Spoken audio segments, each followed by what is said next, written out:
This video is sponsored by Elastic and the Elastic Contributor program. In Elasticsearch, there are a few groups of queries, one of which is called term-level queries. This group of queries is used to search structured data for exact values, i.e., filtering documents. An example could be to filter products based on color, brand, price, etc. There is one important thing that characterizes all term-level queries, being that they are not analyzed.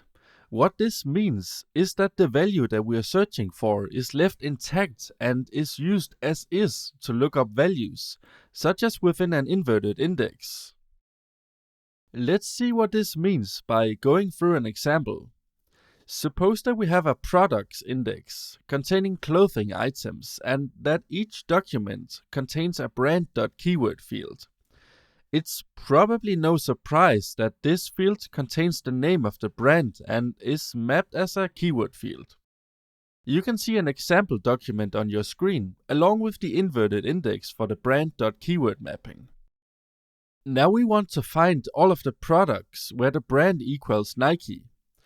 We can do that with a term-level query, since we need to search for an exact value. Here is what such a query could look like. We're searching the brand.keyword field for the value Nike with the term query. We'll cover that particular query in a moment. It's just one of the term-level queries, which there are about a dozen of. Anyway, the query will match our example document since the value we are searching for equals what's stored within the inverted index. Term-level queries match the exact terms that are stored for a field, meaning that the searches are case-sensitive. So, if we were to lowercase the value that we searched for, the document would no longer match. Matching the exact terms also means that the entire value must match, and not just a part of it. Consider the following example, for instance. Even though the term we're searching for is part of the value that's stored within the inverted index, the search query won't match the document. That's simply because the query only matches some of the term and not the whole term. Term-level queries can be used together with a couple of data types, such as keyword, numbers, dates, etc.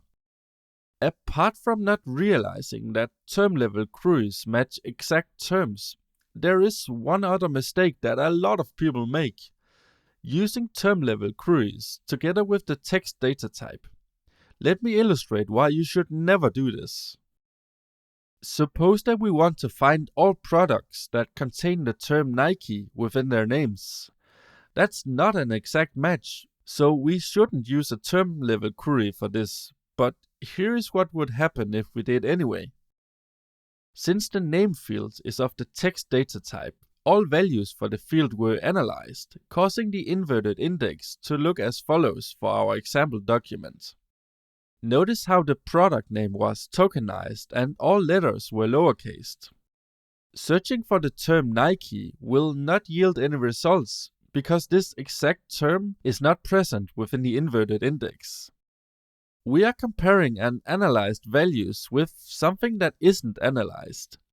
Basically, we are trying to compare apples to oranges, and that's never a good idea. To be clear, the query doesn't match because the term within the inverted index is in all lowercase letters. If we searched for Nike in all lowercase letters instead, we would get a match. That's fine, but what if we search for the exact product name? The query isn't going to match anything, because the field value was analyzed when the document was indexed. This caused it to be tokenized, among other things, hence why there is no term matching what we're searching for. That's because the query itself is not analyzed, so we're trying to compare something that has been analyzed with something that hasn't. So what's the big deal, you might wonder? The thing about using term-level queries on the text data type is that the results can seem strange and unpredictable at times. They really aren't if you know how things work though, but a lot of people don't, or they forget. It just happens a lot that people write a search query based on some test data and deploy it when the results seemingly look good. Later, things won't always work as expected depending on the search query, because analyzed data is compared with data that isn't analyzed. There is no error telling you that something is wrong, you just don't get the results that you expect. If a user searches for Nike, everything might look just fine, whereas that would not be the case if they search for Nike with an uppercase first letter. That can be hard to debug if you aren't aware of how the query actually works. Thousands of people have been caught off guard by this, so this is very important to understand. And if you do, you can save yourself from major headaches. Anyway, the takeaway is that you should never use term-level queries on fields with the text data type. As long as you follow that rule, you should be all good. You can use term-level queries for searching text values, but the fields should have the keyword data type, because such fields are not analyzed. Before continuing, let's quickly talk about this video's sponsor, namely the Elastic Contributor Program. The purpose of the Contributor Program is to recognize and reward all of the awesome people who contribute to the Elastic community. This encourages and recognizes content creation and knowledge sharing within the Elastic community. By submitting your contributions, you are rewarded with points. At the end of each cycle, the top contributors are rewarded with cool prizes such as Elastic merchandise, free training, certifications, and more. And, best of all, you don't have to be an expert to contribute. Any contribution counts, whether it covers basic, intermediate, or advanced topics. Contributions can be pull requests, answers to technical questions, written content, videos, etc. Pretty much anything goes, so you will definitely find something that works for you. Be sure to sign up for the Contributor Program and start contributing right away. Check out the description below for more information. Thank you to Elastic for sponsoring this video. Now that you know the basics of term-level queries, let's have a closer look at them. One of the most important ones is the term query, which you already saw a preview of a moment ago. Let's see it in action. I have prepared the basic structure of a search query, since you've seen that before as well. Let's add a term query to it. Within this object, we simply add a key containing the name of the field that we would like to search. The key's value is the value that we want to search for. Let's search for products containing the vegetable tag.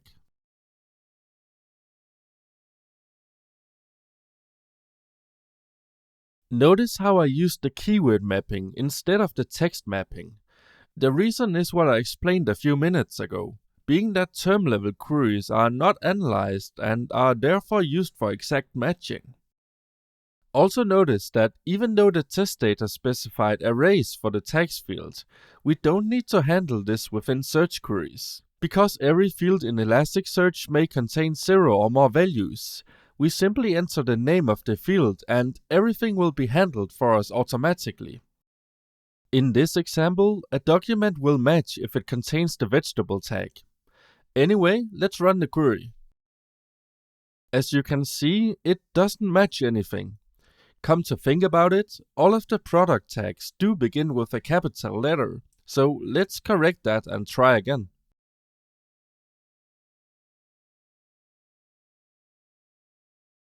And there we go. That was just to show you that what I said about term-level queries being case-sensitive is indeed true. Besides searching for text values, we can also search for a number of other data types. To save a bit of time, I will just show a couple of examples on diagrams. You can find the queries within the GitHub repository in case you want to run them. The first example is searching for a Boolean value, i.e. true or false. This query simply matches all products that are marked as active. We can also search for numbers, whether they are integers, doubles, or floating points. In this case, we are matching products that are almost sold out, perhaps because we need to refill our stock. The term query can also be used for dates, with or without the time part. This query is useful for matching a specific date. A bit later in the video, I'll show you a more flexible query which also supports date ranges. The term queries you saw thus far were all written using a shorthand syntax. There is a more explicit and verbose syntax, which you might prefer for improved readability. This query is equivalent to the one you saw earlier. This more explicit syntax is actually required if we want to specify parameters for our query. That's typically not needed for the term query, but I do want to show you an example. There is actually a parameter that enables us to perform case-insensitive searches, specifically the case_insensitive parameter, which takes a Boolean value. I'll just make a copy of our existing query and show you what it looks like.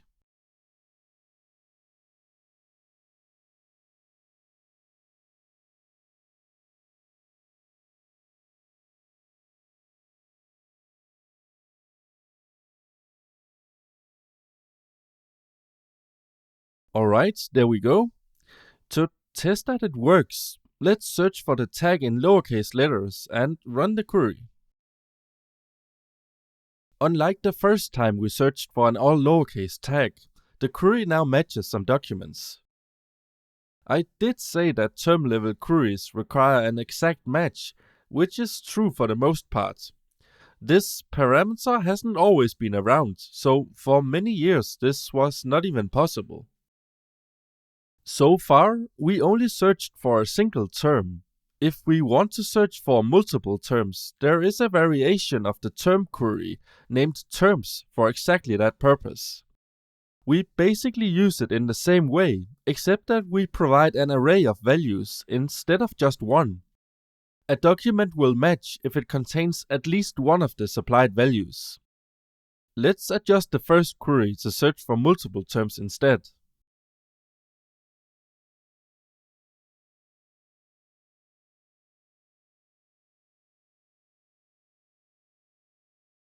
This query matches products tagged as either soup or meat, or both. Logically, the query could be written something like this. Anyway, let's run it. Scrolling through the results, we should see documents containing either of the tags, and both if we're lucky. Only 10 documents are returned by default, so we'll see. So the first one contains the meat tag. And here's one containing the soup tag. We should have one containing both tags, but it's not within the first 10 results. Anyway, that's all there is to searching for exact terms in Elasticsearch. Remember to use these queries together with keyword mappings and not full text fields. You just saw how to search for one or more specific terms with the term and terms queries.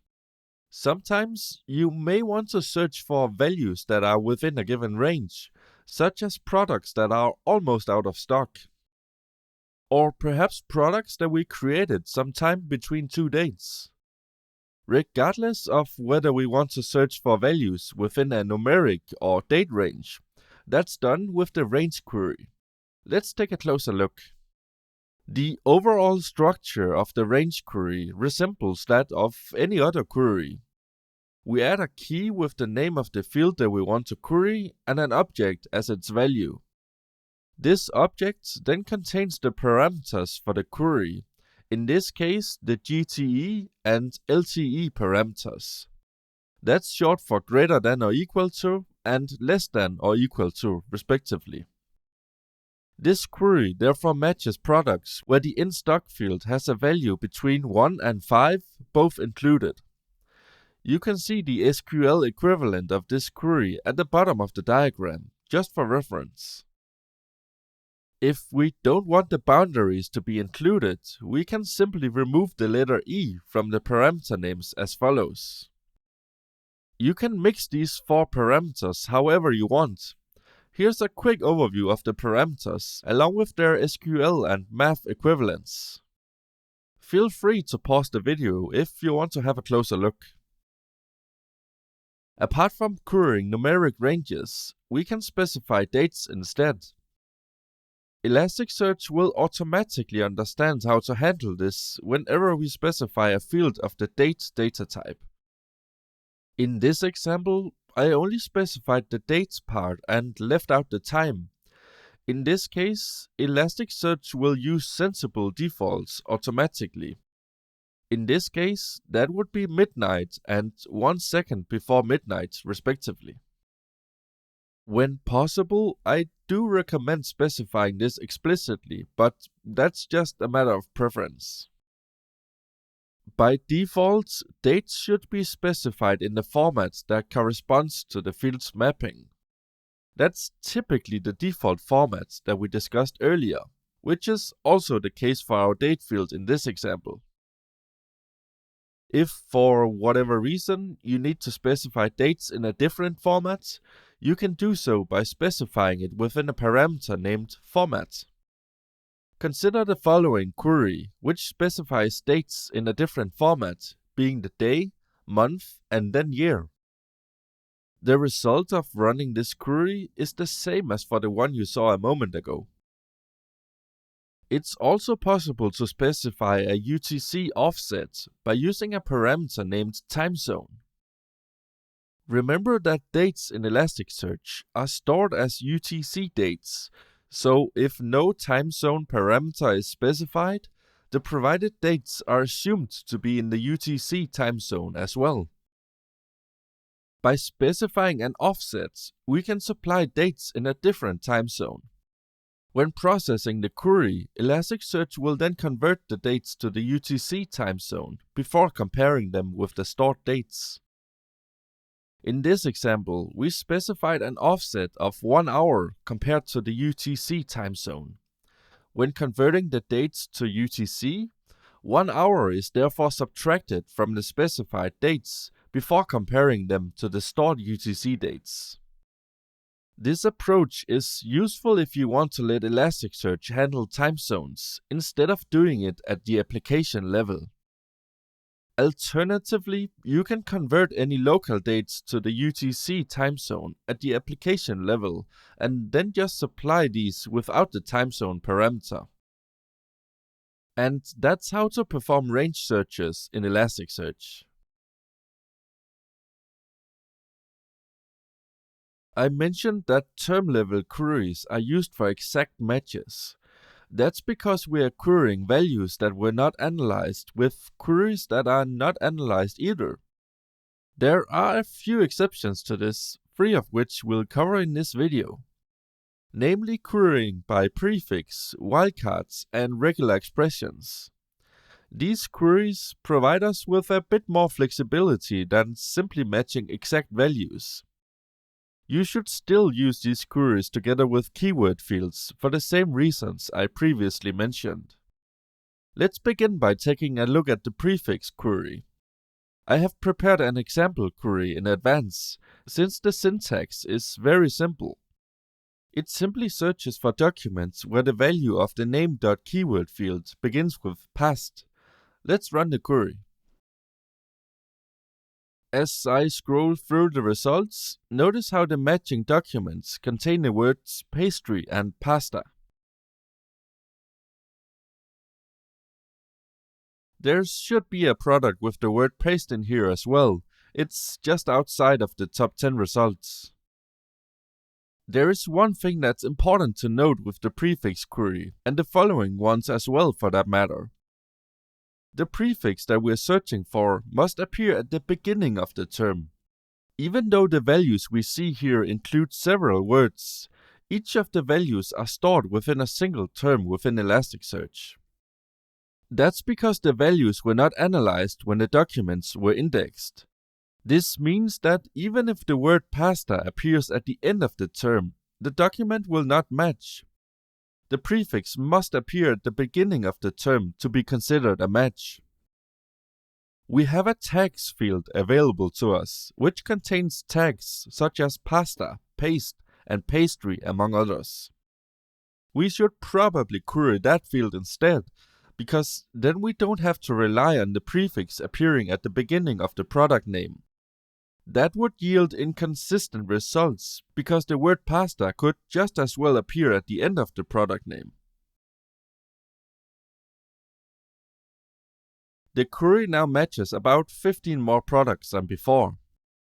If we wanted to match products where the term pasta appears anywhere within a field's value, we should use so-called full-text queries. We'll look at those soon. Next, let's talk about the wildcard query. It's probably no surprise that this query enables us to search with wildcards. There are two wildcards available, a question mark and an asterisk. A question mark matches any single character, while an asterisk matches any character 0 or more times. An asterisk therefore doesn't require any characters to be present in its place. On the diagram, you can see a couple of example patterns and whether or not they match a number of terms. I encourage you to pause the video for a moment if you want to have a closer look. One important thing to mention is that you shouldn't place wildcards at the beginning of a pattern. While it does work, doing so can have significant performance implications, since it slows down the query.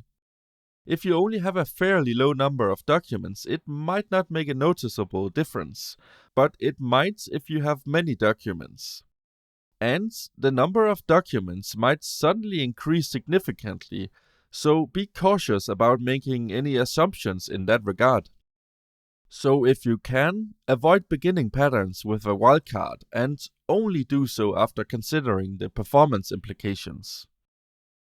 That's pretty much it for the wildcard query. Let's quickly run two of the example queries, just to show you that I'm not filling you with lies.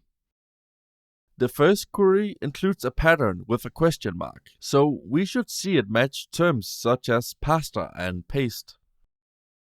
Scrolling through the results, that's indeed the case.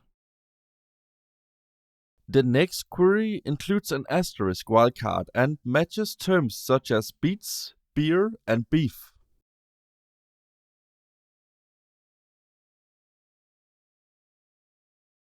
The results for this query also look as expected. Let's move on to the last query now, named regexp. I'm sure you guessed it, it's used to perform searches with regular expressions. In case you're not familiar with regular expressions, they are essentially patterns that are used to match strings. The wildcard query uses patterns too, but the regexp query enables us to define much more complex ones. Take the following regular expression, for instance. It matches any string that begins with B, followed by at least one occurrence of the letters F or R. The parentheses form a group, and the pipe symbol is an OR operator. The plus sign means one or more times. We could also make the pattern a bit more dynamic by including a character set, meaning that any letter is allowed following the B prefix. While it's fairly straightforward to use regular expressions, there are a few things to be aware of. First, you need to match the entire term for a document to match the query. Consider the following example, for instance. This pattern matches terms with the B prefix and exactly one occurrence of either the letter R or T. The term beet matches this pattern, while beetroot does not. That's because the pattern only matches the first half of the term and not the entire term. For the term beetroot to match, we would have to include a character set or a wildcard. In this example, I reused a previous pattern with a character set. Here's another example. This time, the pattern doesn't include any wildcards, character sets, or the like. These are not required within a regular expression. Even though the word beer does appear within both of the terms, the pattern does not match. Again, that's because only part of the terms match the pattern. If we include a wildcard at the end of the pattern, the term that begins with the word beer will match. Just to be clear, a period symbol means any character, while the asterisk means any number of occurrences. That's not the same as with the wildcard query, where this is simply accomplished with an asterisk. I just wanted to be clear about that. If we added the wildcard at the beginning of the pattern instead, only the first term would match. And both terms would match with wildcards on both sides. Let's try to run a query that uses one of the patterns I just showed you. This pattern matches tags that begin with B, followed by the letters F or R. This effectively matches the beef and beer tags.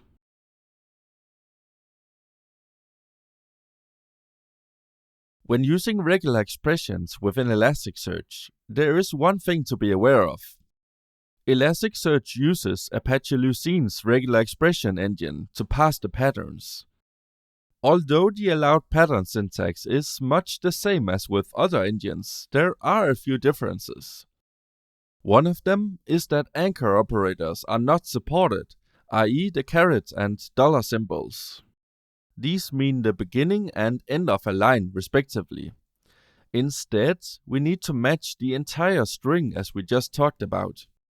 On the diagram, you can see a couple of examples of how some regular expressions can be translated into the Lucene pattern syntax. The queries that I showed you are case-sensitive by default. That's the default behavior for all term-level queries. However, all three queries support a parameter named case-insensitive. That's simply a Boolean flag that can be used to perform case-insensitive searches instead. You can see an example for each query on your screen. Now we're going to take a look at how to search for documents based on whether or not they contain a value for a field. We can accomplish this with the exists query by simply specifying the name of the field. If you have worked with relational databases before, this is similar to the isNotNull condition. Note that we have two mappings for the tags field. Although I chose the tags.keyword mapping in this example, the result would be exactly the same with the tags mapping. I'll be using the keyword mapping moving forward. Anyway, I've prepared the search query within the console tool, so let's go ahead and run it. You might be surprised to see that this query only matches 554 documents, even though all documents contain a value for the tags field. That's because the query matches documents that contain an indexed value for a field. If we supply an empty value for a field when indexing a document, this value is stored as part of the _source object, but no value is indexed. An empty value is either null or an empty array. Notice how an empty string is not considered an empty value, meaning that documents with this value would be matched by the exists query. With our datasets, some documents don't have any tags and therefore contain an empty array as the value for the field. When these documents were indexed, no values were indexed into the inverted index for the field. Let's look at an example where two documents are indexed. Both documents contain a value for the name field, causing both values to be analyzed and indexed into the inverted index for the field. For the tags field, however, only one of the documents contained a non-empty value, being document 1. While document 2 did specify a value, an empty array is treated as if no value was provided, and so nothing was added to the field's inverted index. If we were to run an exists query on the tags field, only document 1 would match. Besides empty values, there are a few other reasons why a document might not have an indexed value for a field. Let's take a quick look at those. First, I want to mention an exception when providing an empty value. If a value of null is provided for a field and its mapping contains the null_value parameter, the value of this parameter will be indexed.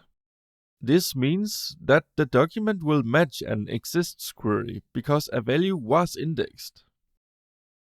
A common reason why no value is indexed is that no value was provided for the field at all, meaning that the field was missing from the indexing request. The index mapping parameter can also be set to false within the mapping, in which case the field's values will not be indexed. As mentioned earlier in the course, this parameter is often used for time series data. That's because you might have numeric fields that you won't use for filtering, but rather for aggregations.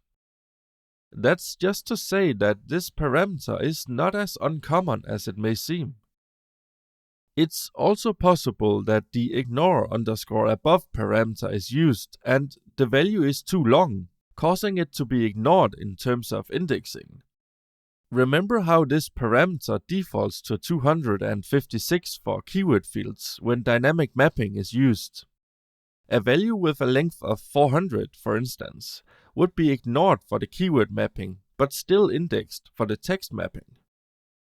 Last but not least, the mapping might have the ignore_malformed parameter set to true. If this is the case, trying to index a string into a numeric field would cause the value to be ignored, i.e. not indexed. If this parameter is not specified within the mapping, that indexing request would fail instead. By far the most common reasons for there to be no indexed value are that an empty value was provided or no value was provided at all. You might have wondered how to invert the query, i.e. to search for documents that don't contain an indexed value for a field. There is no dedicated query for doing exactly that. Instead, we need to use another query named bool. This query lets us specify other queries that must or must not match. Consider the following query, for example. The exists query is added to the must_not parameter of the bool query. This means that a given document will only match if it does not have a value indexed for the tags.keyword mapping. That's exactly what we were looking for. We haven't covered the bool query yet, but we'll get to it a bit later, so don't worry about the specifics for now. I just wanted to show this query to you now for reference. Let's quickly run this query within the console tool. As you can see, this query matched 446 documents. The other one matched 554 documents. This totals our 1000 documents. If I scroll down through the results, we'll see that the documents all contain an empty array for the tags field, hence why no value was indexed. That's it. I hope you enjoyed this video on term-level queries. If you want to learn more about Elasticsearch, check out my Elasticsearch course. The link is in the description.